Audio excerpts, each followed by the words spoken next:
Meditasi Buddhis bukan bertujuan untuk mendapatkan kesaktian, bukan bertujuan supaya kalau saya meditasi, kemudian bisa menghilang. Supaya kalau saya meditasi, saya bisa melihat makhluk halus, bisa melihat dewa, bisa melihat Brahma. Tidak, meditasi Buddhis bukan bertujuan untuk mendapatkan berbagai macam bentuk kesaktian. Bapak, Ibu, saudara-saudari sekalian, seperti yang kita ketahui, sekarang ini meditasi sudah menjadi tren di masyarakat. Tidak hanya meditasi yang diklaim sebagai meditasi Buddhis, tetapi juga ada berbagai jenis meditasi lainnya menyebar di masyarakat. Sehingga perasaan kita mempraktikkan meditasi terkadang membuat kita bingung sendiri di mana meditasi Buddhis, mana yang bukan meditasi Buddhis. Apalagi di kalangan umat Buddha sendiri, juga banyak metode, banyak teknik pengajaran meditasi. Oleh sebab itu, kita harus tahu di mana yang Buddhis, di mana yang bukan Buddhis. Untuk mengetahui atau menandai meditasi Buddhis dan bukan, tentu kita harus berpatokan pada kitab suci agama Buddha, yaitu Tipitaka.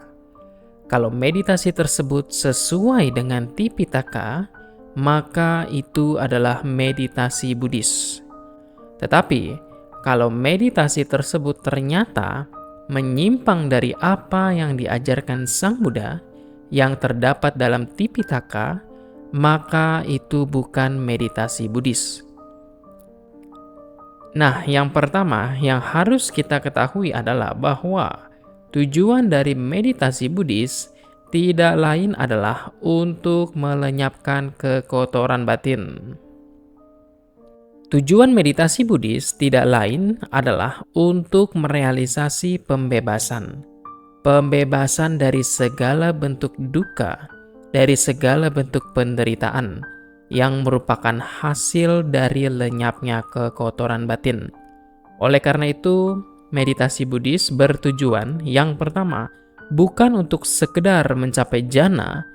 Harus ingat, jhana itu bukan tujuan utama ketika seseorang mempraktikkan meditasi yang diajarkan oleh Sang Buddha.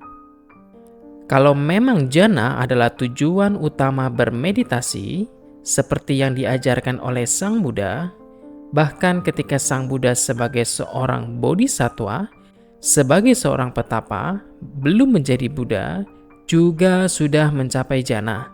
Tetapi beliau meninggalkan praktik pencapaian jhana yang diperoleh dari dua gurunya, yaitu Alarakalama dan Udakaramaputta. Kemudian mencari cara untuk membebaskan dirinya dari penderitaan, dan jhana itu bukan dari tujuan utama.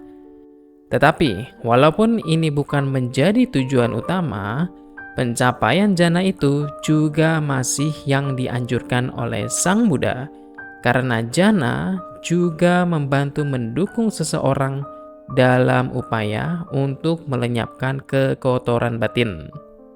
Tetapi ini bukan menjadi tujuan utama. Kalau dijadikan tujuan utama, maka pencapaian tersebut bisa menimbulkan pandangan salah. Seperti yang kita ketahui dalam Brahmajala Sutta, banyak sekali pandangan-pandangan salah dari para petapa. Jadi hasil pencapaian jhana seperti misalnya seseorang mencapai jhana pertama, jhana kedua, jhana ketiga, jhana keempat, dianggap sebagai nibbana, dianggap sebagai pembebasan, itu oleh Sang Buddha dikatakan sebagai bagian dari pandangan salah. Oleh karena itu, jhana bukanlah sebuah tujuan yang utama. Yang kedua, meditasi Buddhis bukan bertujuan untuk mendapatkan kesaktian, bukan bertujuan supaya kalau saya meditasi, kemudian bisa menghilang. Supaya kalau saya meditasi, saya bisa melihat makhluk halus, bisa melihat dewa, bisa melihat Brahma. Tidak, meditasi Buddhis bukan bertujuan untuk mendapatkan berbagai macam bentuk kesaktian.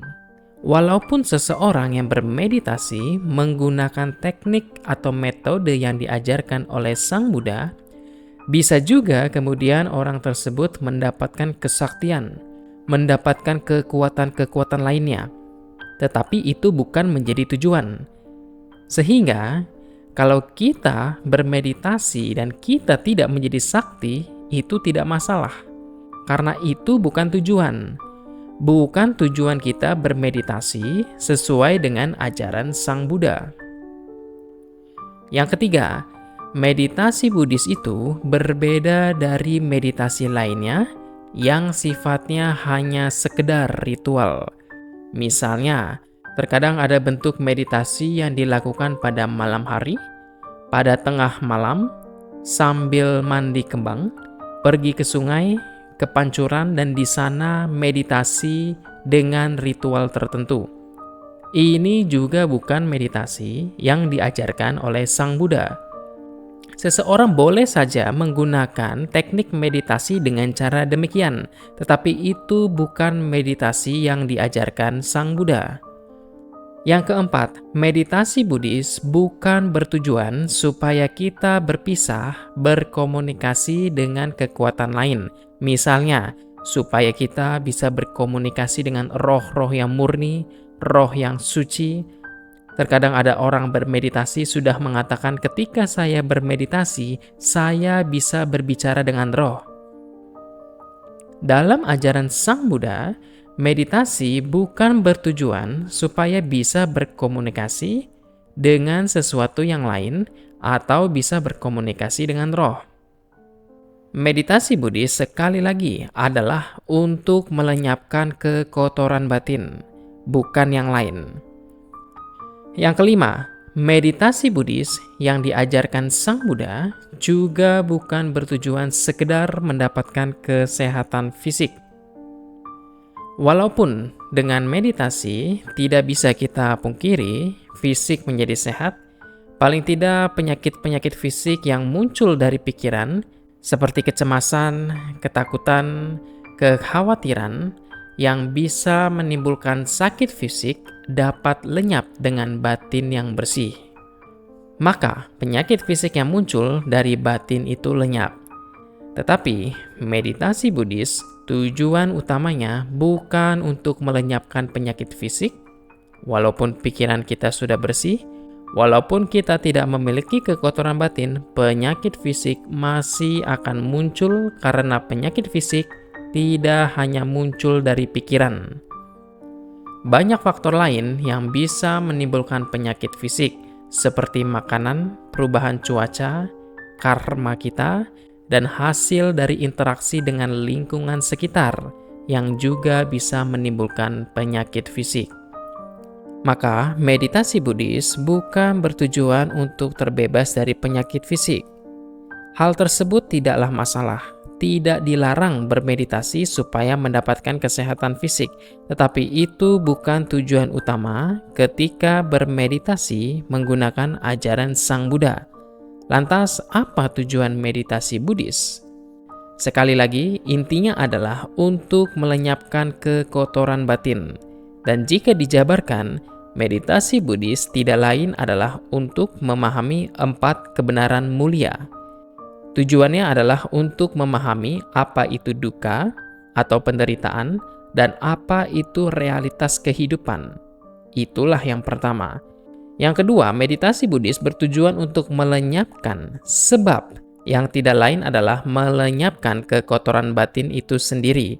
Seperti yang saya sampaikan di awal, meditasi Buddhis bertujuan untuk menilik batin sebagai penyebab mengapa kita sebagai makhluk menderita. Mengapa kita terus mengalami kelahiran dari satu alam ke alam yang lain? Dan ketiga, meditasi Buddhis adalah untuk merealisasikan nibbana, untuk merealisasikan kebebasan kita, kebebasan makhluk dari segala bentuk penderitaan, untuk terbebas dari duka.